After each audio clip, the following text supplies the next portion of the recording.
I'ma gotta get it.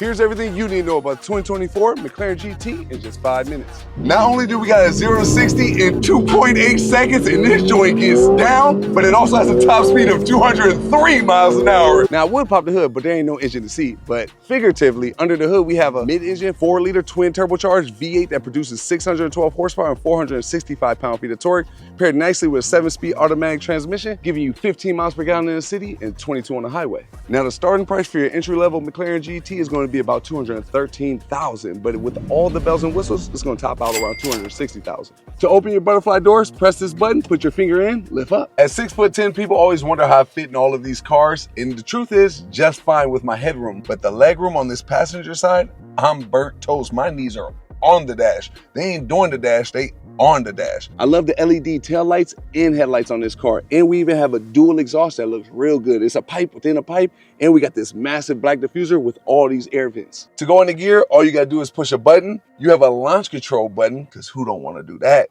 And an activation button, because you stay activating this thing. But you also have your powertrains being from Comfort, Sport, and Track, an engine start stop button that's crystal clear, 2 cup holders, and I'm gonna say phone slot holders, because that's what I use them for. You also have an additional cup holder, giving this car 3 cup holders, a leather wrapped armrest with a charger, and a decent amount of storage space for such a small car. Not only does the rear trunk open electronically, it also closes electronically, and inside you got more than enough space with 2 tie-down straps to lock everything in place. But get this, there's even forged carbon on the top lid and bottom lid.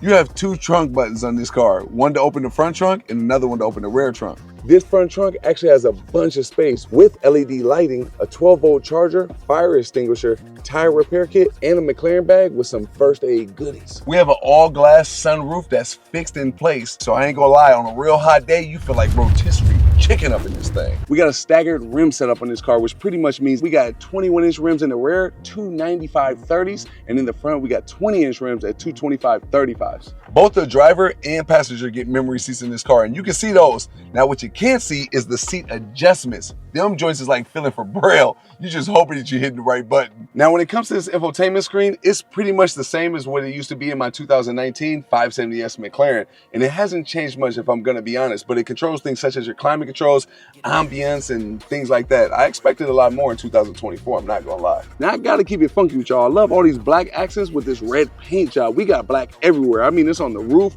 side mirrors, diffuser and exhaust, brake calipers, rims, rear bumper, and even on the front lip splitter. We got a carbon fiber and leather wrapped steering wheel along with carbon fiber paddle shifters. Even the infotainment screen is surrounded by carbon fiber. Not only do we have this huge side air duct to suck in all that air to cool down this mid-engine, but we also got one on top of that thing as well. Now, when it comes to these seats, these joints are nicely designed, got some good bolstering because it's a sports car, you're gonna need that. Going around these turns, woo-hoo! This joint get you everything you want. Now this is tough. You got a little trap door for side storage on the door panel. To get out your McLaren, all you do is pull this tab, push your elbow up, and the door does the rest. We got these huge side air ducts integrated in the front bumper as well. This digital gauge cluster is simple in design, has a nice layout, high resolution, but every time you change your drive modes from Comfort, Sport, or Track, it does give you a new digital layout. Now, it's only right that this sports car got air ducts to blow out all that air, because we got so many air ducts that suck it all in.